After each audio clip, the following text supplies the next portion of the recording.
Hello, guys. Thank you so much for joining me here for the Tiger King 2 review. I'm going to be reviewing every single episode. And plus, I'm going to be giving you guys some extra commentary from some of the articles that have been created about the show. So, as we know, we are in season 2 of the Tiger King, and I have to say this story is epic, and it just keeps on going and going. I at one point I thought that with the Tiger King being in jail, right? That unfortunately, but might I say, unfortunately, should I say, I thought that by him being in jail that the saga would kind of slow down a little bit. Has not slowed down at all. Let me tell you guys something. I found out some of the craziest stuff that I have heard in the media today. I mean, it is absolutely crazy what's going on out here in regards to this situation with the Tiger King. Now, what I'm going to do right now is, you guys, I am going to share my video on my community tab. So I'm just heading over to a couple of channels really quickly before I get into it. And I hope you stick with it, stay with it, because this is going to be good. When I tell you that I'm going to go through every episode, I am not playing. It is absolutely nuts. And I do mean nuts. So the Tiger King saga is not slowing down at all. Please make sure you share this video once you get a hold of it.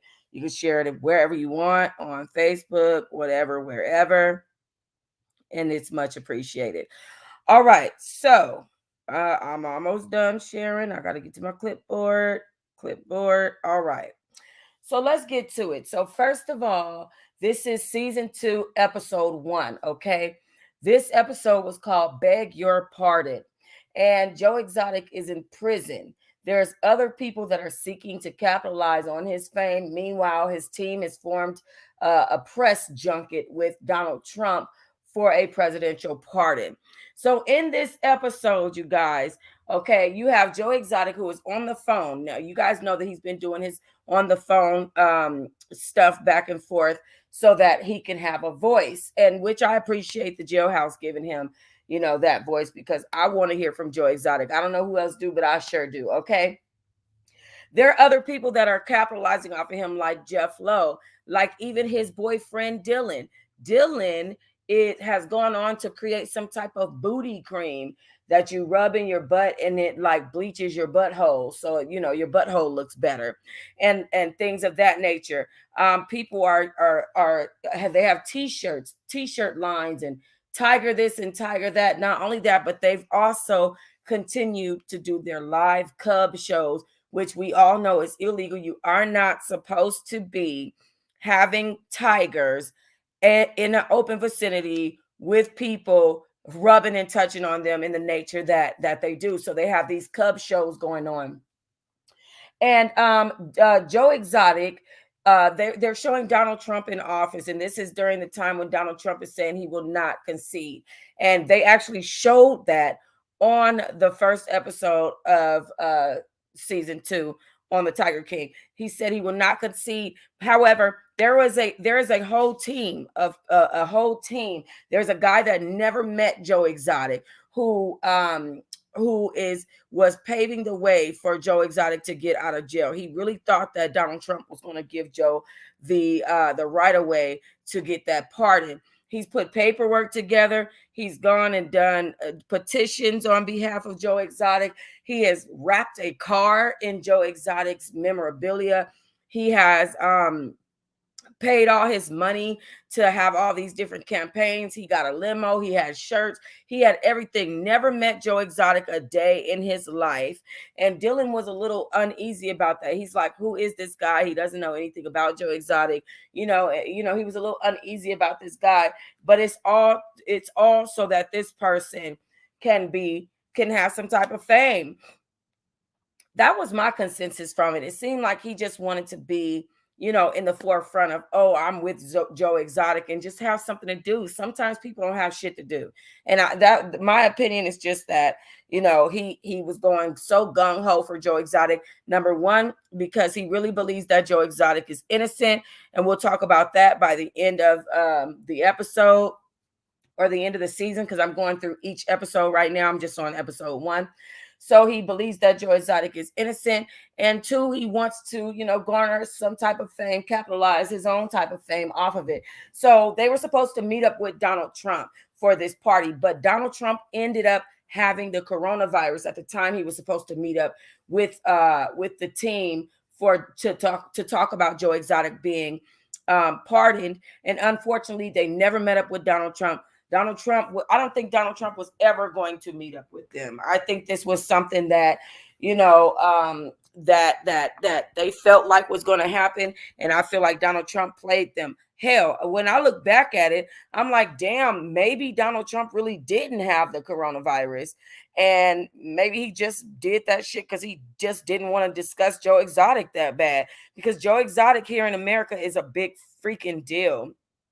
And I also feel like, it would have made Donald Trump look bad to let Joe Exotic out.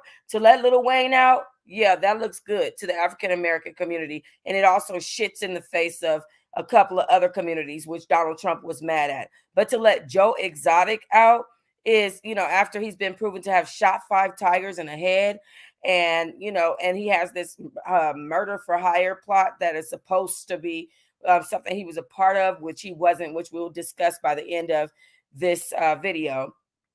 It's just crazy to me. It's absolutely crazy. So, but anyways, they did not meet up, and Donald Trump did not pardon Joe Exotic, as we know. And so when his team came, when the man came with the limo and all that stuff, he paid his money for that for no reason. And Joe Exotic was just like, I feel like that was, a little bit too much. He did too much. He did way too much, trying to be, over the top with the limo and all that stuff. Now, what really hit me hard was that while he was at Donald Trump's rally, he was rallying for Joe Exotic to be pardoned and to be free.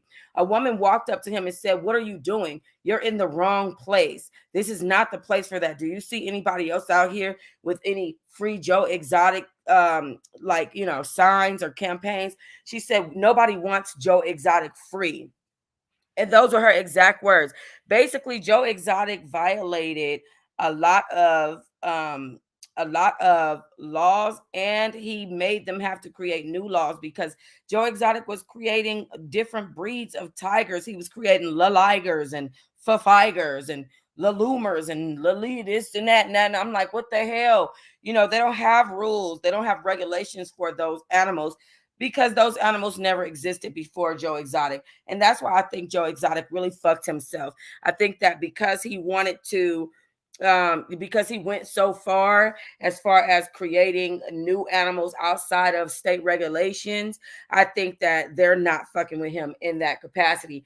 But Joe Exotic, he definitely is in the middle. His sentence, I believe, was reduced. They said it should have been reduced down from 27 years to in between 17 and 21 years, because of some type of double thing that they did. They should have joined together 2 of the charges, and then that would have brought his time down a little bit. So it was like somewhere from like 17 to 21 years or something.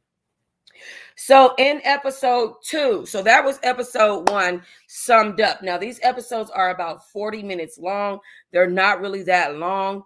There's a lot that's being squeezed in. There's a lot of, just looking and having having a lot of pastime, like looking at the animals, or them showing us a lot of what they're trying to say. You know what I'm saying? Because of course in the media, like, showing is always better than telling, because it's the receipt. You know what I'm saying? So in episode 2, and Joe Exotic in episode 1 talked about a little bit about Carol Baskin and how Jeff Lowe and many others needed to be in jail with him. Okay.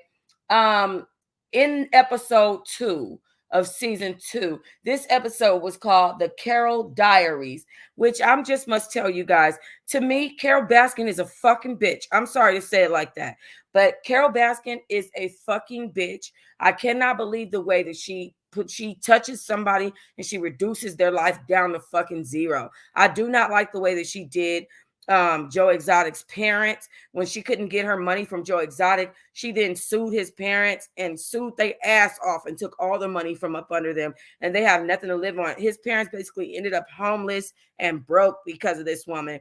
He ended up in jail, and so many others have ended up just injured, injured, period. Oh, also, I want to talk about, okay, so let's talk about it. So in this episode, number 2 is called Renewed Interest in Don's Disappearance Leads Authorities, Journalists, and his children to investigate how, when, and even if he was killed. Okay. Now, first of all, I want to talk about the way that Carol Baskin treated her ex-boyfriend, her ex-husband's son. Okay. The boy is a grown man, traumatized, still stuck in his trauma. He's talking about how Carol Baskin didn't let him have friends over. She didn't like him. She liked cats more than she liked people. She would barely speak to him. She was very, off-putting towards him. She basically didn't want him in the house at all. She just did not like the little boy, and he had never done anything to her, and it traumatized him very, very much. And I think that's very indicative of Carol Baskin's personality. She is a fucking bitch from hell. I'm sorry to say it like that, but it's very true. In this episode, she's reading her diary about Don Lewis. Now, first of all, the shit that I found out about Don, I am just, when I tell you guys, I am so sad. I am so sad to find out the shit that I found out about Don. Okay. First of all, Carol Baskin, they're talking about Carol Baskin and how her depiction and stories of Don Lewis have changed so much. The night that he went missing, she says that she went to an Albertsons and that she was walking at 3:00 in the morning. She was walking at 3:00 in the morning because her car broke down at the Albertsons. Because she left a part out of her diary. Now, mind you, again, this episode is called The Carol Diaries, right? So she left a part from on Friday out of her diary. Before Don Lewis, the day before Don Lewis came up missing, they got into a really bad argument. Carol Baskin had already been threatening to kill him. Don Lewis had a restraining order that he tried to get. He tried to get 2 different restraining orders, and one of them went through against Carol Baskin. The first one did not go through. The second one did. Okay, so she had no business even being around the man at that point anyway. But she had missed some parts of her story, or missed part of a time in her diary from 11 to 3:00 in the morning. Now, during that time, Carol Baskin has told the authorities that she went to Albertsons to buy something. Her car broke down in the Albertsons parking lot because it overheated, and that she sat there for 4 hours before she started walking at 3:00 in the morning. And her brother happens to be a deputy. Her brother happened to be there at the time, and everybody feels like that's a conspiracy. How is the police that you ran into that night on that street at that Albertsons during that time that can't be accounted for when Don Lewis came up missing? Your brother. So they feel like, okay, somebody has something to do with something, whether it's the brother, or rather Carol was hiding a body, and and somebody helped her, of course, which is Kenny. They think Kenny helped her. Kenny Flint, I think it's Flint. Excuse me, I had to wet my throat. Kenny, the handyman that they had around the house, helped her, the one that she gave the guns to. So there was a lot. There was a lot there. Okay, but the Carol Diary. So I'm trying to remember exactly what was in this episode. So, okay. So, we talk about in this episode, Don Lewis and some of his activities. They have a investigator on this episode that's refusing to answer questions because he says he's still in an open investigation as far as Carol Baskin is concerned. The detective points out that Carol Baskin has refused to take a lie detector test in regards to killing Don Lewis, okay? And that she has not been participating in the ways in which we thought she would. On top of that, Carol Baskin claims that a man named Tim, I think it's Burtonthal, she said this on her YouTube channel as well. She claims that she's gone to Mexico, Costa Rica. Oh no, she said the only place she hasn't gone was to Mexico, but that she sent Tim Burtonthal. And she said that she went to Costa Rica, Miami, and some other places to try to locate Don. The man said that he never went outside of Florida, and Carol Baskin is lying her ass off. She said he never sent him anywhere. Carol Baskin also says that that man was a bounty hunter that she hired, and Carol Baskin knew damn well that that man did not pass his bounty hunter's test, and she lied about that as well, okay? And so people are concerned, and people are like, why is Carol Baskin not taking lie detector tests? She's lying about looking for Don. Like, what's really going on? And it's really sad because his daughters and, you know, his family have hired this attorney who is now Joe Exotic's attorney. Child. His children hired this attorney, John, in order to represent them because they want more efforts being put towards finding their father. They want more efforts being put towards bringing Carol Baskin to justice. And I think Carol Baskin is a demon from hell. Everything she touches gets destroyed, and she is making her way through these damn she is making her way through these big cat parks, and she might be the only one standing because it's like the government is eating her ass or something. Like they just are just every time she says, oh, something is happening, they go with her, and it's just like, wow. And not only that, but she's also participating with PETA. But I'm moving too far ahead. Let me get back to episode 2. Okay, so she has this diary of things that she says is happening. Those things are not happening. There's a lady also on episode 2 and 3 who talks about the fact that Carol Baskin forged her signature on Don's will, and that was not her signature. Now, that person was the housekeeper that made food for them, took their trash out, cleaned up their bathroom, okay, made their bed in the mornings. That person was the housekeeper. That person said that Carol Baskin is a fucking liar who basically forged her name on documents in order to change and become change Don's will and become his power of attorney. And all of those signatures are the same. And you guys know that if you sign 2 different documents, or if you sign one document at the same in 2 different places, the signatures will never be the exact same. And they were pointing that out on episode 2. Now, episode 3, bounty hunting. Okay. This episode 3, now guys, let me tell you guys something. Okay. By the time it got to episode 3, I was fucking sad. All right. On episode 2, there was a letter that was read that said Don was well, he was alive, and that he's somewhere living his life. Okay. That's what a letter said. But we don't know that that's true. That's just a letter. Somebody could have, Carol Baskin could have wrote that shit. We don't know. Okay. Now, moving on to episode 3, though. And this is where my heart started to get wrenched.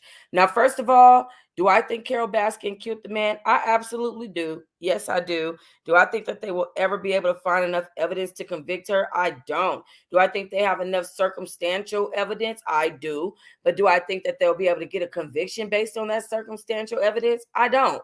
Why? Because Don was a dirty monster. Let's talk about this.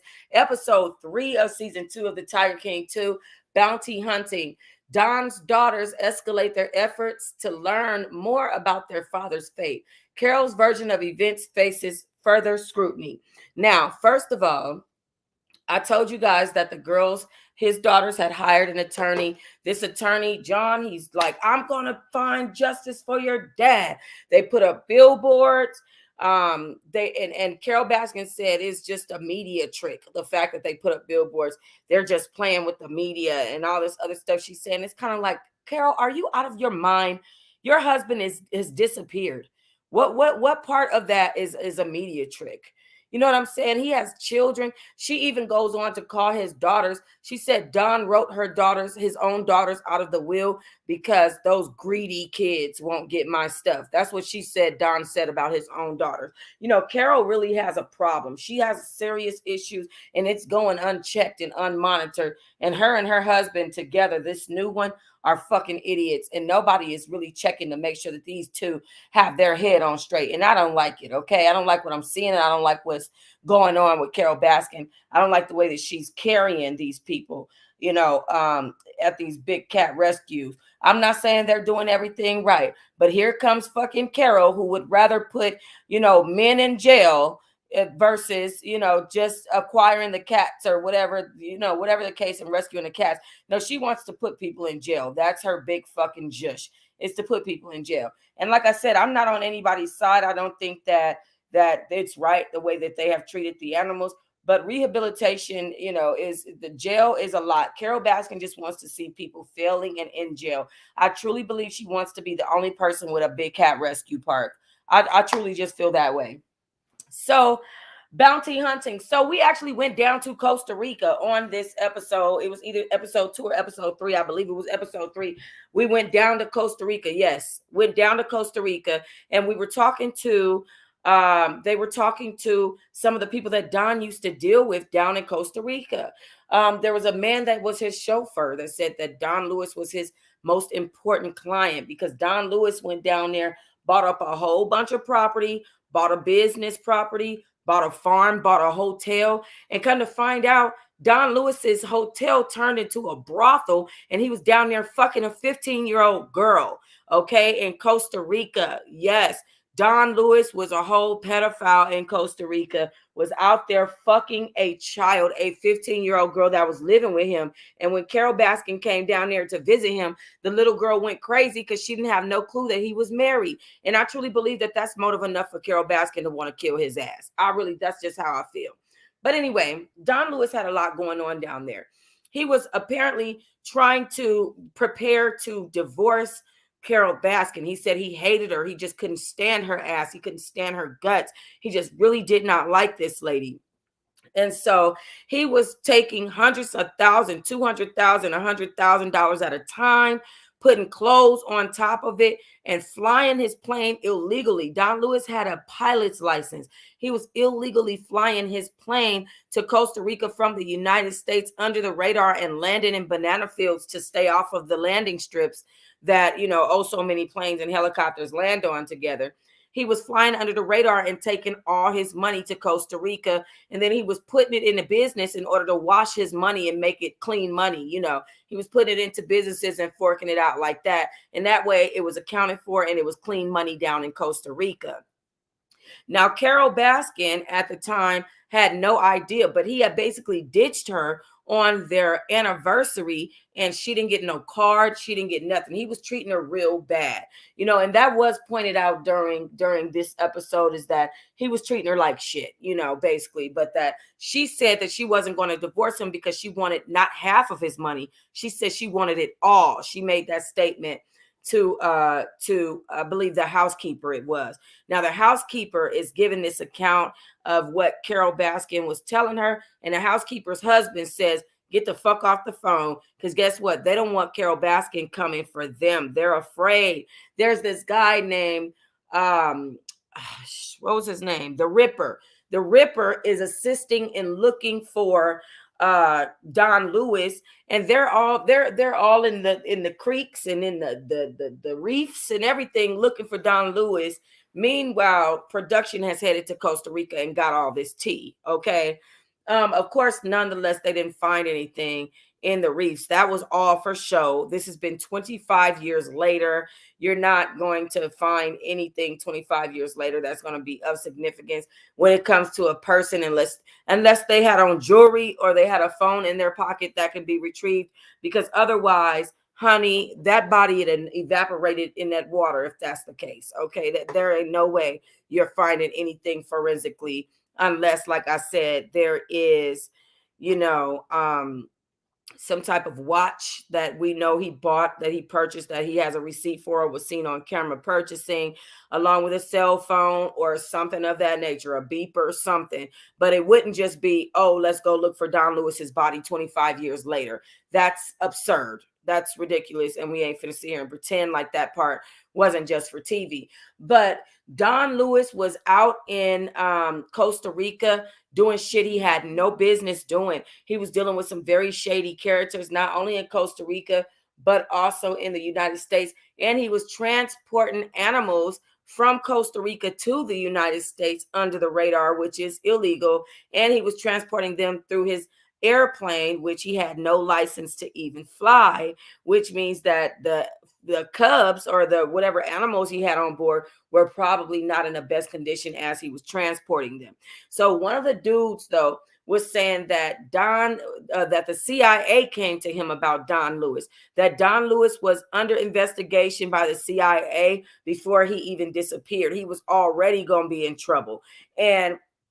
And he was basically saying that the CIA came to him and told him to stay the fuck away from Don Lewis while they do their investigation on him. So Don Lewis could very well have gotten, into some drug shit. He could have gotten one of his henchmen pointed out that, or his guide, he said he would call himself his guide, pointed out that Don Lewis would have little girls hoeing out of his hotel brothel. And he said that one of those little girls' parents or somebody, their father, their brother, somebody's going to get upset and come for Don Lewis. And that could be what happened to him as well. So they did go on to point that out. But Don Lewis was not who we thought he was. He was a bad man. He was doing illegal shit. He was, basically he was, had things going on with large amounts of money that were not savory. And apparently they said that he was trying to get his money away from Carol Baskin because he wanted to divorce her. And that's the reason why he was moving all that money down to Costa Rica. But I really, truly I got the vibe that he was moving that money down to Costa Rica so that he could fund his lifestyle down there with his little underage females. Because one thing that they pointed out was that Don Lewis needed to have young girls around him, and they had to be beautiful. He was a charming man, and he would charm you in with his money, and he would have a whole bunch of young ass females around him. And that's the way that it was.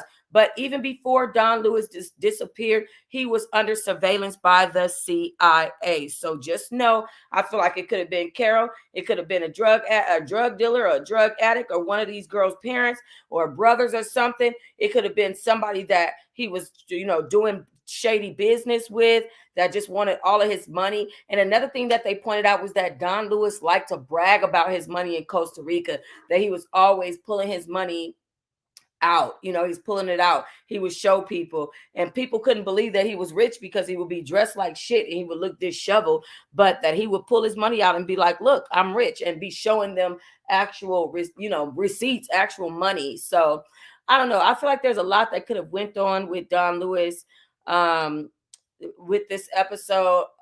Episode 3, it really showed me a lot about Don Lewis that I did not expect to see, and I'm kind of very just disappointed in him. It kind of just makes me wonder a lot about how he could have been treating Carol Baskin that would lead her to go ahead and kill his ass. Okay, now Carol Baskin, she claims, like I said, that she had gone to the Albertsons. There was some things missing from her book, and there was a lot of scrutiny placed around the story that Carol Baskin had been telling, because she has been telling different stories in regards to Don Lewis. So I believe that Carol Baskin even has the capacity to have set Don Lewis up, maybe with some of his shady business partners. She said, I can get you this and get you that. One of the things that we know is that the housekeeper drove up to his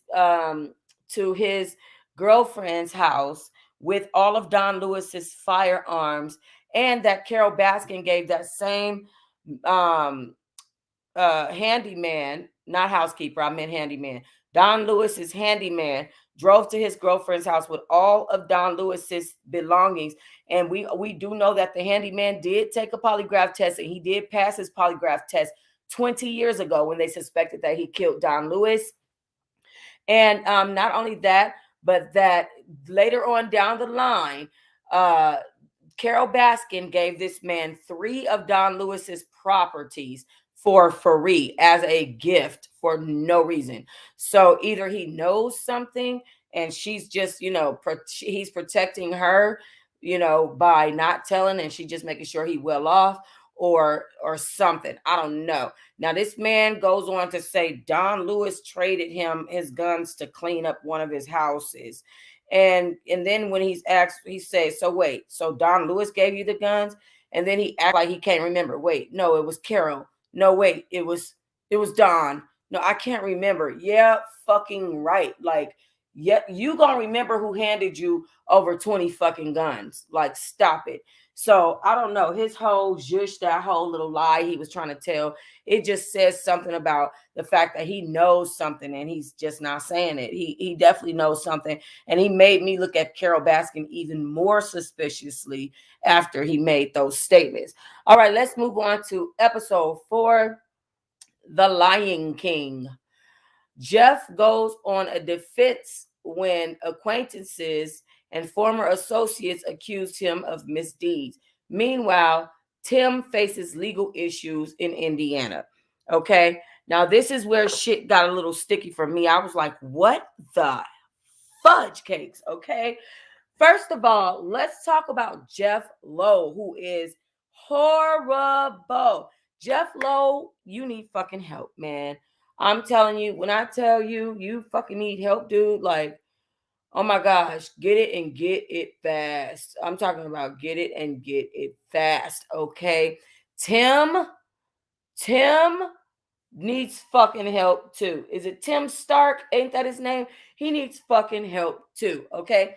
So Jeff Lowe, we know that Jeff Lowe was first, he was against Joe Exotic. He was screaming to the hills that Joe Exotic tried to set Carol Baskin up to get killed, this, that, and the other, right? And then fucking come to find out Jeff Lowe has more to do with this circumstance than we thought. Okay. So and they only had 5 episodes. So I'm on the 4th episode so far. So Jeff Lowe, we know that he lost his big cat park that Joe Exotic used to own to Carol Baskin. Carol Baskin, and I posted a story about it on my home channel, which has since then been deleted. But Carol Baskin has basically said that she's selling the park and she's making money from it, and she doesn't ever want it to be turned into another big cat park again. That's what makes me think that Carol Baskin just wants to be the only big cat rescue. Because why are you shutting down big cat parks left and right? I just don't get it. So anyways, Jeff Lowe, though, Joe Exotic says that he's a predator, that he would bring young women to the park, to the cat rescue park, and him and his woman would be having threesomes with them. Now they bought a 16-year-old girl down there, okay? Jeff did. And the 16-year-old girl, she says that she was naive at the time. She's a grown woman now. She says that Jeff Lowe asked her to kill Carol Baskin. Now comes to find out, it's really Jeff Lowe is the one who really wants to see Carol Baskin head on the stake, because all throughout this documentary, and anybody that you talk to, you will hear them say, Jeff Lowe is the one. He's the fucking one. He's setting people up, and he just wanted Joe Exotic gone so that he could take over the park and be, basically take this man's place. And they didn't appreciate the way that Joe Exotic spoke to them. They felt like he was demasculating them and some more stuff. But anyways, Jeff is being accused of, setting up Joe Exotic, and he's also being accused of doing illegal things with his animals. But he's also being accused of being a predator in this episode. And they show so many things about Jeff that, where Jeff is not following the laws and PETA is suing him and, all this other stuff. But like I said, Carol Baskin is working with PETA, and Carol Baskin is behind the scenes making phone calls and doing this and doing that. Okay. And so it's only a matter of time before Jeff Lowe is in jail, if he's not already. And it's a mess. Now, while they're also showing this part of Jeff Lowe and him losing his his big rescue park that he stole from Joe Exotic and all that stuff. They're going on to tell the story of Tim. So Jeff is building another big animal rescue off in another place. First of all, Jeff Lowe has been convicted of a gun charge here in Las Vegas. That gun charge is yet, he has still yet to go to court on that charge. He's a convicted felon, he's a scammer, and he should not have had a gun. And Vegas have done nothing yet about that. Okay. On top of that, Jeff Lowe, there was a customer that was, because he was doing liquidations for a little while, and somebody bought a liquidation pallet from him, and it was toasters, and people would he would sell the toasters, and people would take the toasters to their house, and then their toasters was set on fire. And Jeff Lowe, like, don't be mad because you got liquidated products. Like, don't complain about shit that you purchased. It was a liquidated product. So I thought that was really sad to see that he just didn't give a damn that these people houses could possibly set on fire. They could potentially lose their hand, the eye, their child could use the toaster. He just didn't give a fuck, and I didn't appreciate that about Jeff, but it showed his character. And I believe that was the reason why they decided to show that portion and talk about the liquidations and stuff like that. And then the fact that he, would be doing all these threesomes, and they showed him in a strip club, and all that stuff. Now he's building, I don't know if he's still currently building it, but was building another big cat rescue in another area with Tim. Now Tim had put up all the work, and Tim was doing over 100 hours a week on this new cat rescue park, and had put up all the money. Jeff pretty much abandoned the project, and Tim just was doing shit, without Jeff really knowing what the hell was going on. Okay. Now come to find out, Tim was driving over 100 animals in a truck across town 13 hours away, and the AC broke out. Now Jeff Lowe is trying to say, like, oh, I told him he needed an AC, right? And then Tim goes on to say that not only was he not present in helping build the park, but when it came to transporting the animals, he abandoned him as well. And all 100 of those animals ended up dying in the back of that truck. And then Jeff Lowe and his girlfriend were basically saying that, or his wife, excuse me, were basically saying that it was because Tim stopped to do a booty call. But Tim said that he had been working so hard, and he was just tired, and he needed to get some rest. And Jeff Lowe is saying he didn't even check on the animals to even make sure they had water in the truck or air or anything. And over 100 fucking animals died. Like, of course, when you do shit like that, PETA is going to come after you. So that's what I'm saying. I'm not saying that they were correct in what they were doing, but I'm saying, it's just a fucked up dynamic what's going on in this big cat world. Okay. Somebody said during this episode too, all those big cat people are crazy. You ain't never fucking lied. These people are out of their absolute fucking minds. That's period. Okay. So Tim goes off to start his own thing. Okay. He starts his own animal rescue park, and it's a fucking mess. He's violating all kind of laws. He is declawing these animals, declawing tigers and leopards and shit. Now, I don't know if you guys know about tigers, but they literally walk on their nails. That's their knuckles. So they were pointing out the fact that he's basically cutting their fingers in half. Like if you cut your finger in half and cut off your first knuckle, that would be what he's doing to the tigers and the lions and stuff. So I think that's just inhumane as fuck to declaw that type of animal who is a natural predator who scratches his prey. How are you gonna scratch his ass? I mean, wow. I mean, I just feel like it's just horrible. Okay, they already have a disadvantage in being able to hold stuff, and then you're gonna declaw them as well. It's just horrible. And then it calls for them to be flat-footed and to have arthritis and all kind of bone issues when they get older.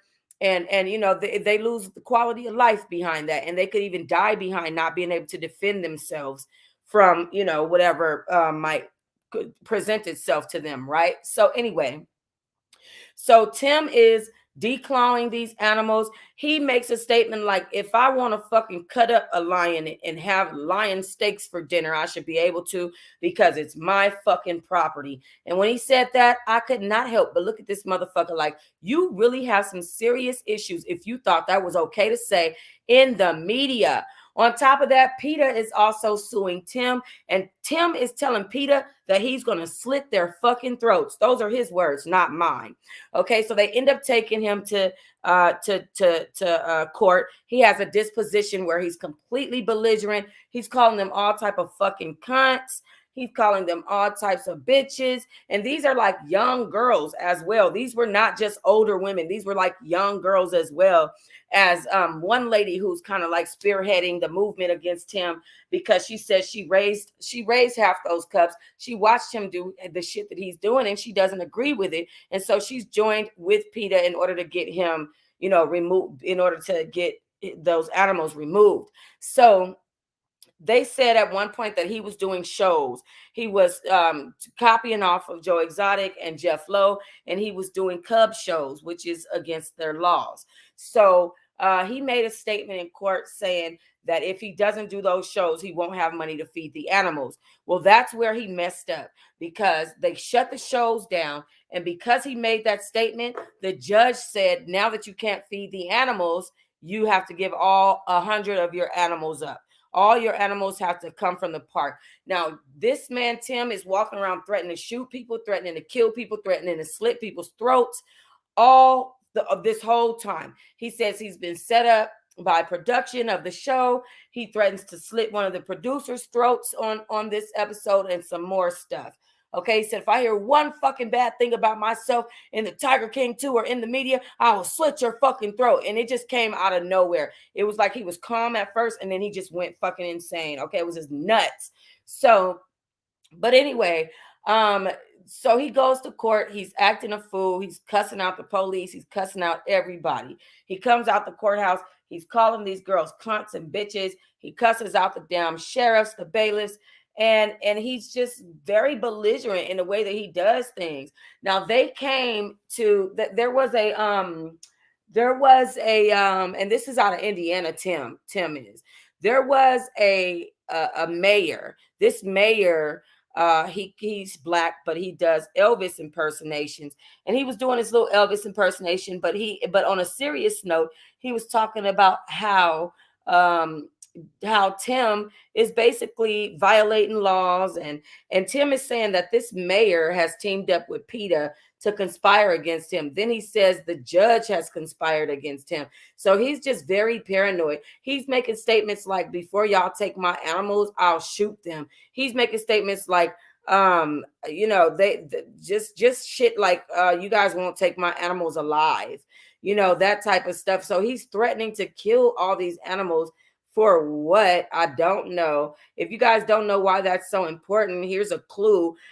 There are animals right now that are extinct, and animals that are going extinct, and we will never be able to see those animals again. And so for that reason, it's our duty to preserve these animals so that, they can continue to thrive in this world, and to help the world, because it's all a circle of life. Just like that's like bees going extinct. If bees go extinct, then we have nothing to pollinate the trees in order to, we won't have honey, and we won't have a blossom, because we have nothing to pollinate. So every animal and every character on this earth helps the earth to move forward. And so that's the reason why we have a duty to preserve their lives. So with him threatening to kill all these animals, it just really, I was looking at this man like, this man must be fucking clinically insane if he thinks that that's okay.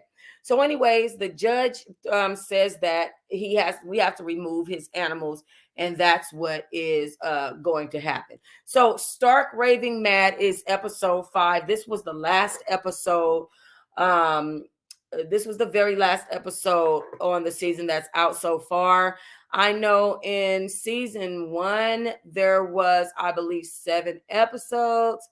Let me see. Yeah, there was 8 episodes. So in season 2, so far, there's 5 episodes. I'm not sure if they're going to keep coming out with more and more. I believe they will, but it kind of seemed like the end. If you ask me, it seemed like the end because a lot of things happened. So here is what went on, and this was the last episode, season 2, episode 5.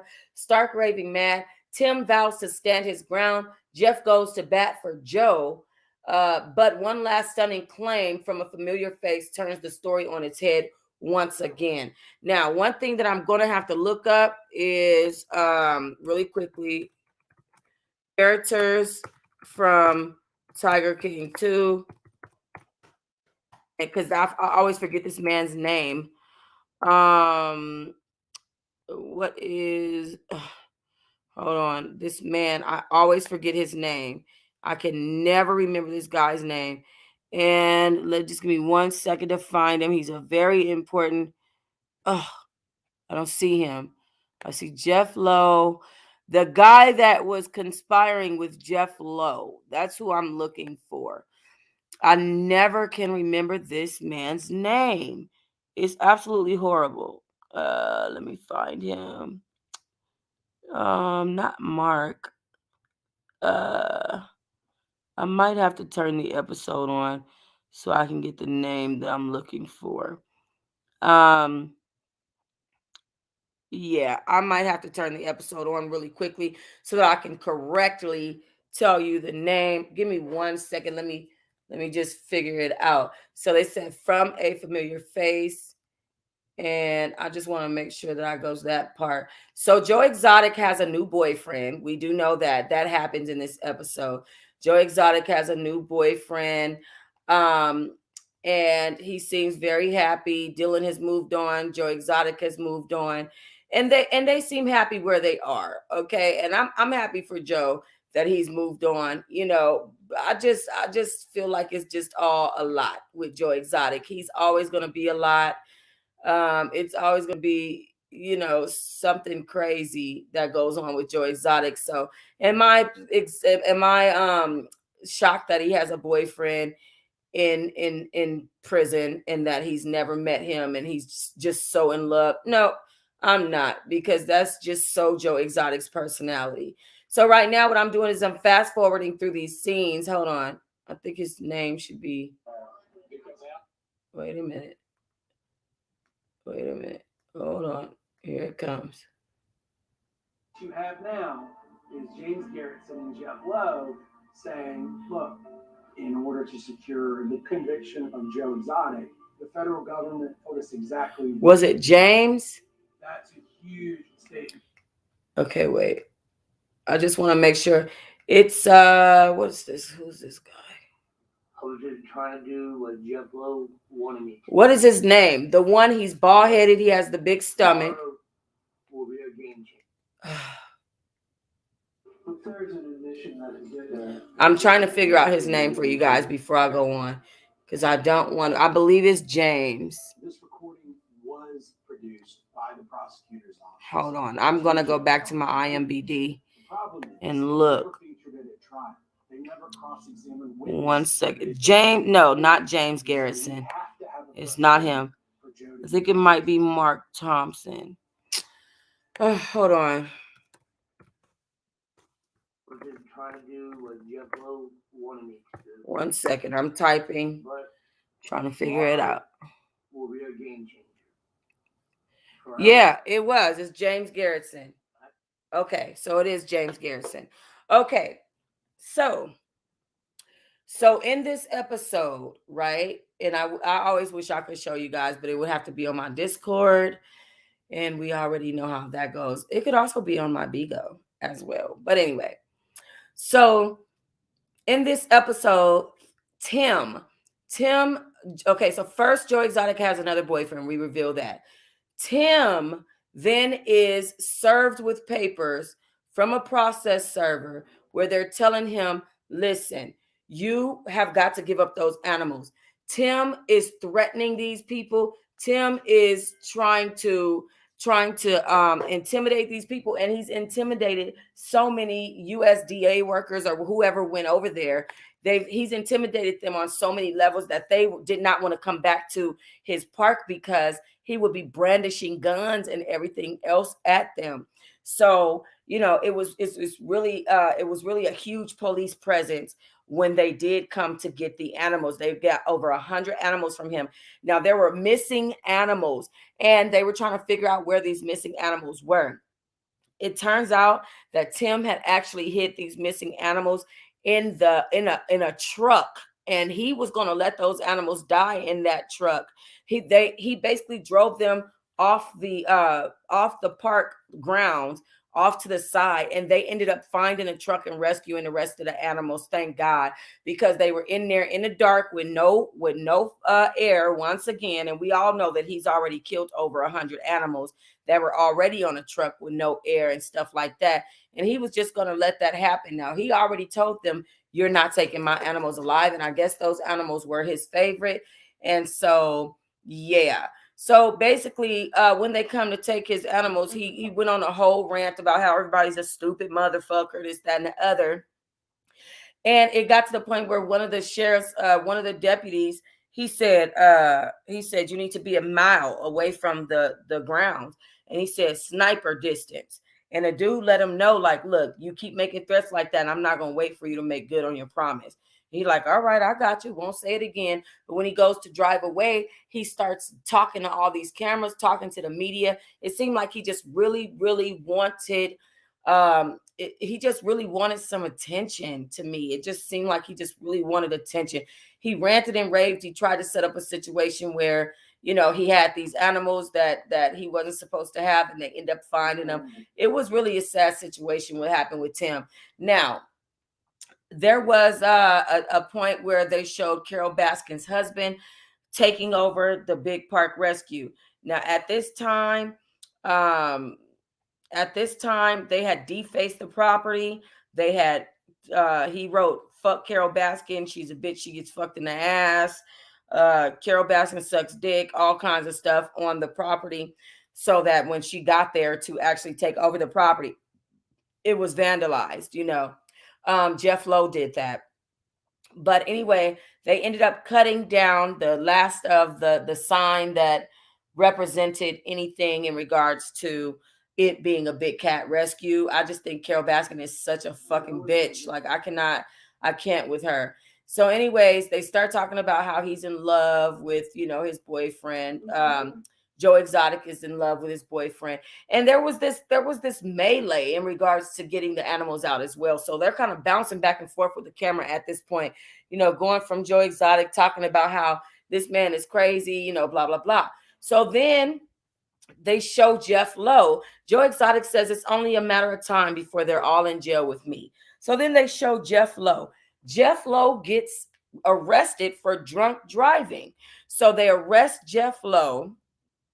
And then when Jeff Lowe gets out of jail, suddenly he's on Joe Exotic's side now. Mind you, Jeff Lowe is one of the people that James is saying he set Joe Exotic up to go to jail. And as a matter of fact, they were going to kill Carol Baskin in the same manner that they were going to kill Joe Exotic. Yes, he admitted that he was going to kill Joe Exotic, and it was in the same way that they said that Joe Exotic supposedly was setting Carol Baskin up to get killed as well, which obviously your story is matching too well with the evidence that's presented. So they said they were going to do it with a line that was going to chop Carol's head off.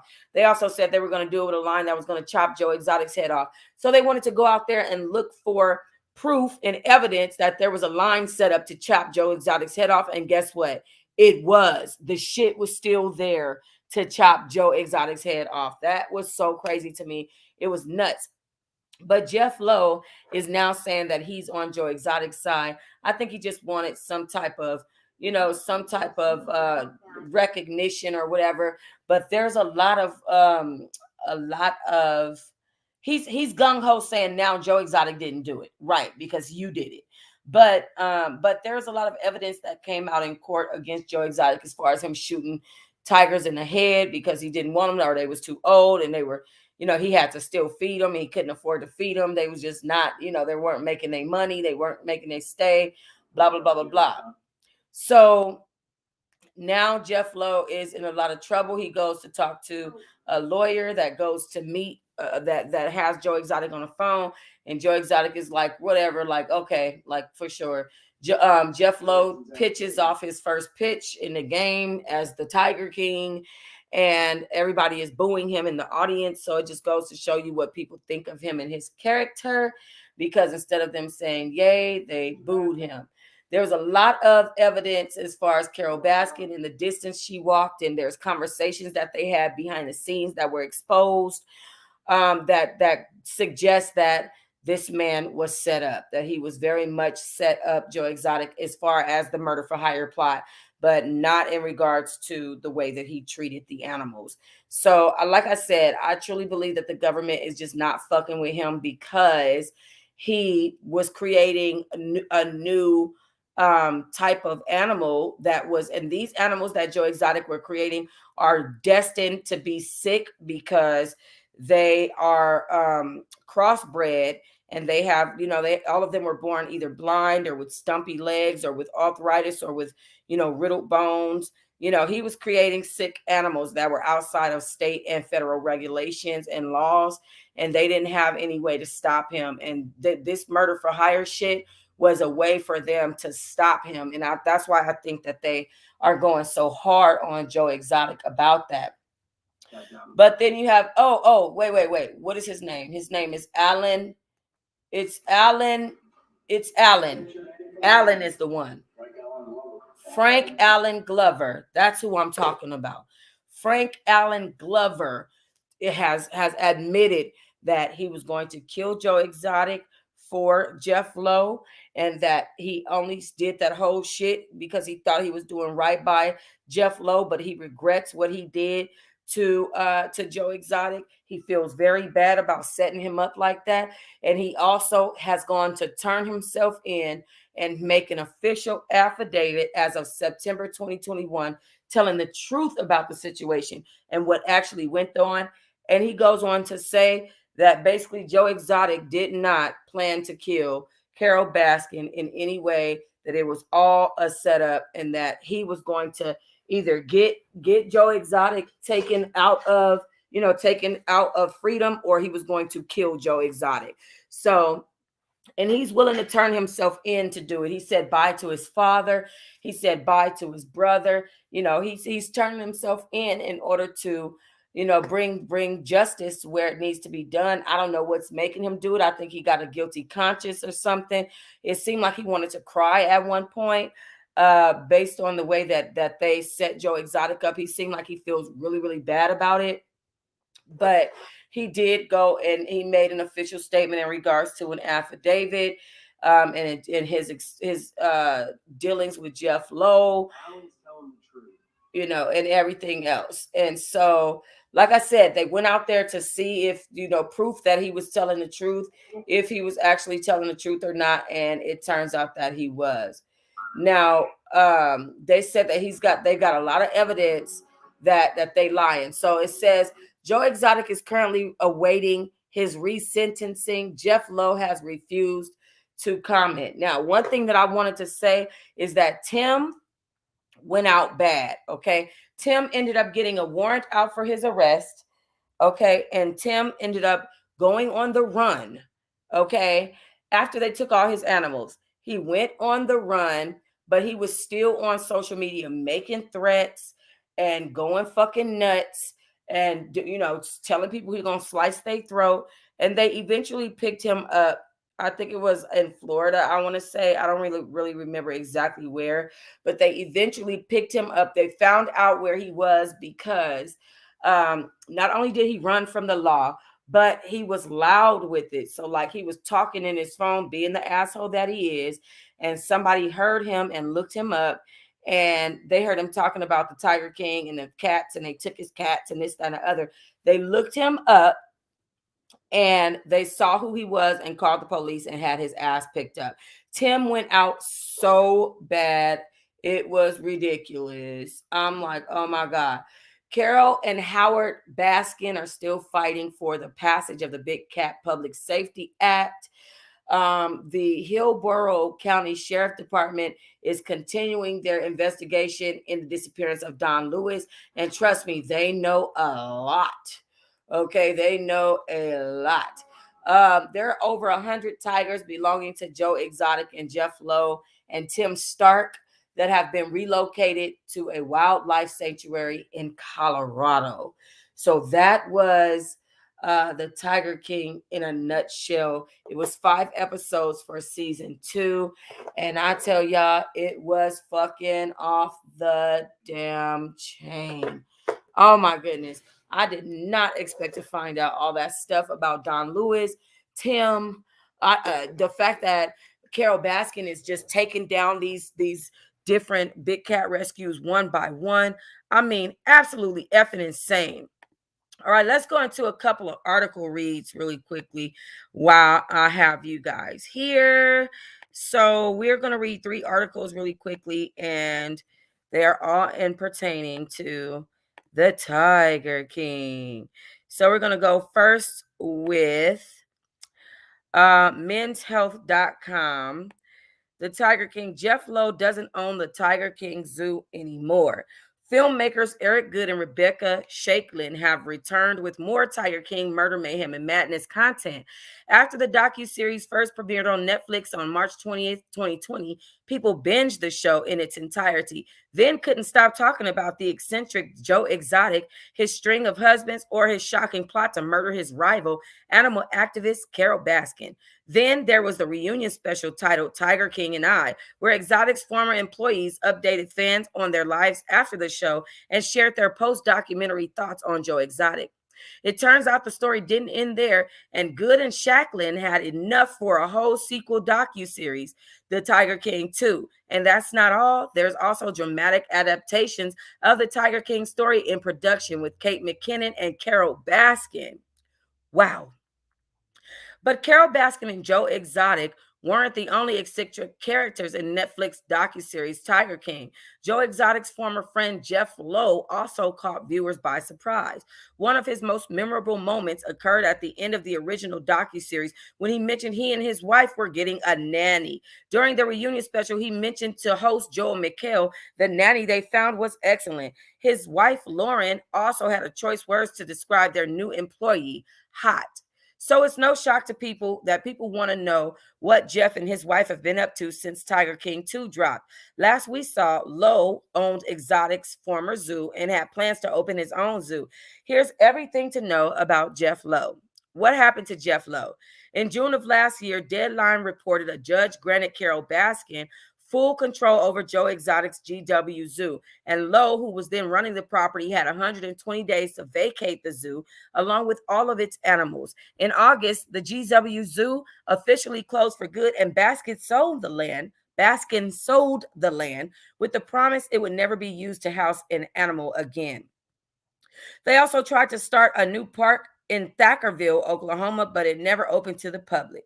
According to Fox News, the landlord sued them for $10,000 and evicted the couple in October of 2021. And that's only some of the money they owe. According to the New York Times, Lowe and his wife owe money to the veterinary services, lawyers, and the state of Oklahoma for back taxes, which the Oklahoman reports they've now reached a monthly payment plan for. Jeff Lowe is also a wanted man in Las Vegas, where he was a no-show for his court case this past summer. A judge issued 4 bench warrants. It doesn't look like he'll be hanging around tigers again anytime soon. Unfortunately, there's no news on the nanny. You can stream Tiger King 2 on Netflix currently. Well, that answers my question as far as why Jeff Lowe hasn't been brought to justice here in Las Vegas in regards to that gun charge. It turns out they tried, but were unsuccessful because he has gone on the run. Let's get into our next article read from Vulture.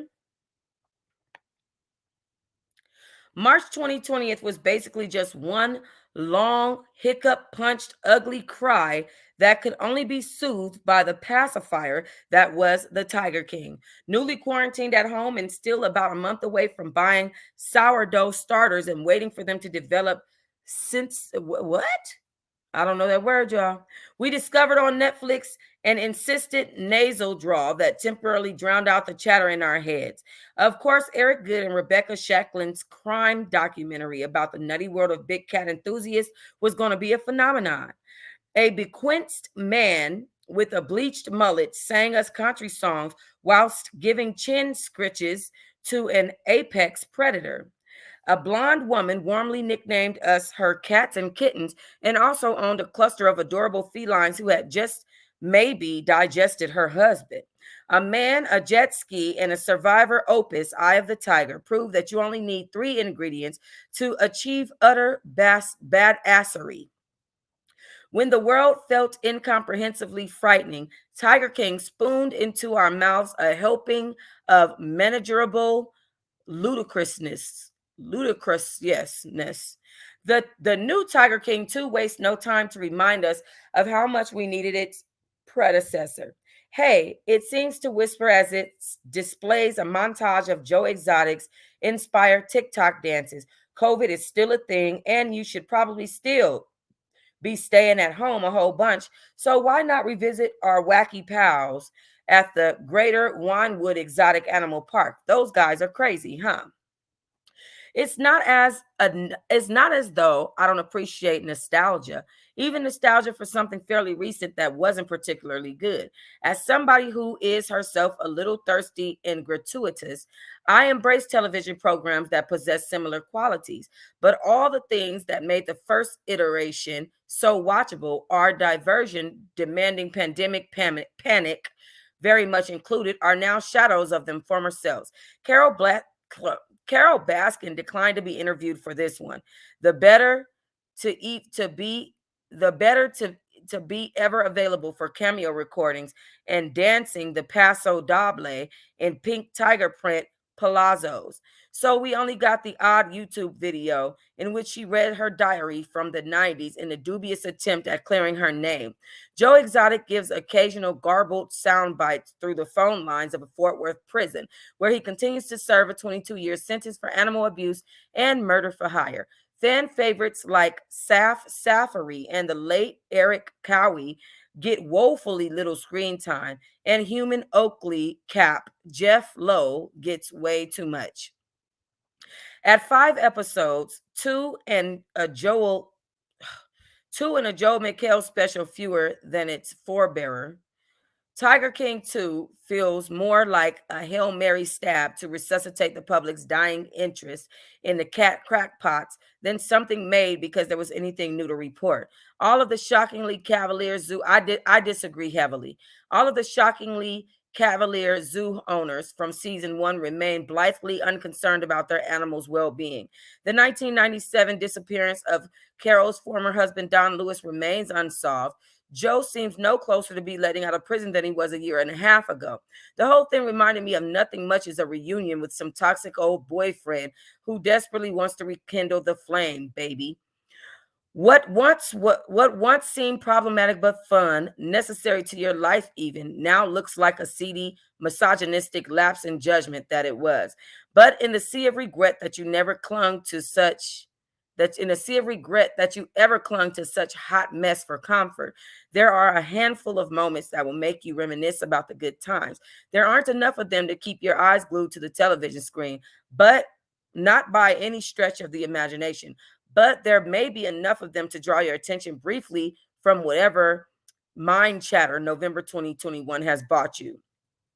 So I told you guys that Dylan had entered the merch game and he was selling his new tail brightener. Okay. And he was single. A Tiger's Wish. Eric Love, the founder of Team Tiger Campaign, has a modest goal, which is to put the five-finger punch to death on Joe Exotic's case by convincing the president to pardon him. So we went over that. So that guy's name was Eric Love.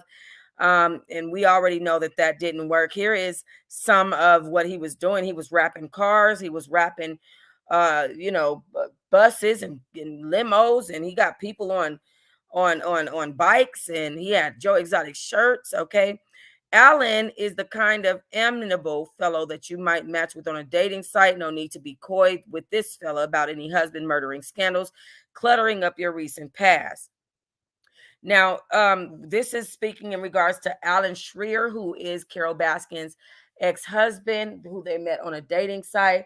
And of course, she's convinced him that she didn't kill Don Lewis, but he says that now he feels like she could have. Okay.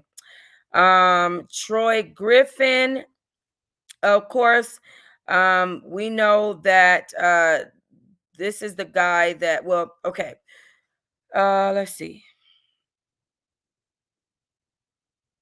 Let me see. Okay. I don't know that I want to keep going over all these who these people are, because I feel like we've gone over this. So I don't feel like I the need to keep going over the same thing. Here's Joe Exotic's boyfriend's picture though. And Joe Exotic says that he's effing hot. Okay. But we've gone over this. This is not something that I didn't just discuss with you guys. I don't want to go over the same things and bore you guys to death with that. Hi, TT. Hey. So we went over all of those things, and then let's just do this last article read. TT, you missed this whole video. This video has been, I am on 1 hour and 10 minutes and 50 seconds right now. So you might have to run it back, girlfriend. Okay, they said that the Tiger King 2 is the least vital docuseries in years. Okay, no one should waste their time with season 2 of Tiger King Murder, Mayhem, and Madness. Netflix's vacuous docuseries riveted viewers upon its March 2020 debut. Chalk it up to the early quarantine boredom, but it garnered more eyeballs than it deserved. Still, its early popularity drove the production of a second season, which centers on how the series subjects deal with saddened global fame. But Tiger King 2 has even less to offer than its predecessor. For anyone familiar with the mostly insipid central cast, it won't be surprising to learn that their egos and confidence have skyrocketed. The first episode of season 2 is dedicated to the efforts of Joe Exotic's lawyers and supporters to get him pardoned by Donald Trump. There's footage of him at Capitol Hill's insurrection being booed by all of the people, Trump fans. Tiger King 2 is an uneven, pointless reminder of the start of the pandemic in the U.S. when the show was binge watched in one of the country's most shameful incidents in recent years. It's ridiculous. It's a ridiculous double whammy. The remaining episodes includes audio of Joe Exotic's interviews from prison, but focus veers away from him. Episodes 2 and 3 feel like they belong to a whole other true crime docuseries, one about the disappearance of Carol Baskin's husband, Don Lewis. Season 1 theorized Baskin might be involved in Lewis's death, a narrative that resulted in a hardcore Exotic fans almost excusing an alleged plot to kill her. Season 2 doesn't address the negativity hurled towards Baskin in this regard. She didn't even sit down for interviews for the show. That is a lie. It most definitely did. They most definitely did address the negativity that was hurled towards Carol Baskin, not in depth, but they did. Filmmakers Eric Good and Rebecca Shakeland used previous clips of other publicity available footage to try to shift the perspective by following the renewed investigation into her husband's possible Costa Rica whereabouts. But everyone besides Lewis's family dramatizes the situation for selfish reasons. That's a fact. And I told you guys that in regards to the Ripper going and looking at going to look at the sonar and the forensic people dive in. I mean, it was ridiculous. Ooh, that was my neck. There's even a cameo from a psychic detective, Troy Griffin, who breaks down in tears at the place he claims to be to sense that a man was killed. Lewis's daughter, Donna Pettis, ends up comforting him. The whole thing reeks of inauthenticity. The rest of Tiger King 2 is a takedown of Jeff Lowe, Exotic former partner who inherited his Oklahoma zoo after his incarceration, and Lowe's new fellow zookeeper teammate, Tim Stark. Both of these volatile men get a ton of screen time to display their machismo and ineptness for caring for animals. I guess that means they don't give a damn. So nothing too different from season 1.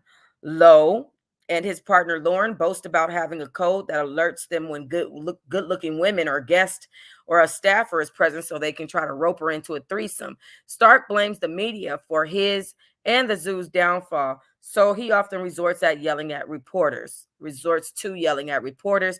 including throwing expletives at women journalists and even directs threats towards the Tiger King filmmakers. I told you guys about that. With it's hard to sympathize with anyone on the show or care for how they're dealing with their problems they've clearly brought on themselves. Tiger King 2 doesn't provide any answers or real criticism. It simply reflects on the monstrous attitudes of its subjects, continuing to glorify, inadvertently or not, people involved with animal cruelty. The second season does try to drill down on how exotic, low, and stark mistreated the four-legged creatures under their care, but since all three men are already under investigation and public scrutiny for their crimes, it just feels redundant. Tiger King's first season had no real value, but somehow the second manages to be even more adrift. And let's look at some of the responses before I respond to some of these to these reports. I don't know why anybody keeps pushing the Carol killed Don and fed him to the cats to dispose of the body thing. Just going by what was presented in the first series, Don was a terrible pilot who didn't keep his plane in good repair, frequently flew to Central America to meet with drug dealers, and didn't bother filing flight plans. If he were my husband, I'd want him dead. I wouldn't bother to lift a finger. I'd just wait for nature to take his course. Also, tigers couldn't eat every part of him, and it would take days for them to get through what they could. Tiger King works on both sides mentally, where Carol must be as bad as the other characters for drama, thus profit. When in reality, she's just someone who loves animals and wants to rescue them. Oddly enough, this has Trump versus Hillary feel to it. Both sides' narratives are awful, and I wish docuseries would stop using them. Sometimes one person is just horrible and building up others to be just as bad and dishonest. This person says, let's face it, you'd have to sharpen Occam's razor to the point it could dissect a molecule for fed to tigers by a spouse to be the simplest explanation for this man's death. 100% believe he was killed by some drug dealers because he was an idiot and pissed them off. It was the way the first Tiger King forced that Baskin exotic comparison is beyond baffling. There is a sequence there still buried in my mind where there were pretty explicitly implying that people who worked at Baskin Sanctuary were just as much cult members as what Exotic and Doc were doing, which was mind-blowing, a mind-blowing thing to even attempt. I also feel there's something really repulsive in the makers seeing the aftermath of the first Tiger King, which somehow resulted in Carol being viewed as the most sympathetic of all people involved in deciding to double down on that narrative. Okay, so to give you guys my thoughts on it, and I want to be honest in my thoughts on everything, because I'm having trouble with this whole thing. Like, I'm really having trouble with this whole thing. So first of all, I do feel like Carol Baskin knows something about Don Lewis's disappearance. That's period. The fact that she lied about having somebody go look for him, and she said she's saying a person's name who is actively saying she's lying on me. She never asked me to go to Mexico and look for him. She claims that this man is a bounty hunter. The fact that she refuses to take a polygraph test like the handyman did. The fact that she can't account for what she was doing, or she makes up this bogus ass story about going to the Albertsons and now her fucking car has overheated. Like, girl, you have thousands and thousands of dollars. You mean to tell me you couldn't call AAA when your car overheated? Like, I'm not trying to hear the bullshit. It's a lie. You're lying, and there's reasons why you forged the housekeeper saying that you forged her signature on Don's will and to become power of attorney. Those four things alone is enough for me to look at Carol Baskin and say, okay, so she knows something. Not only that, but you gave his properties away and you gave his guns away. Why did you do that? Okay. So anyway, on another note, so I do feel like she knows something about that. I definitely also feel like Carol Baskin, she didn't want to be a part of this docuseries because of the flack that she got after the first, participating in the first docuseries.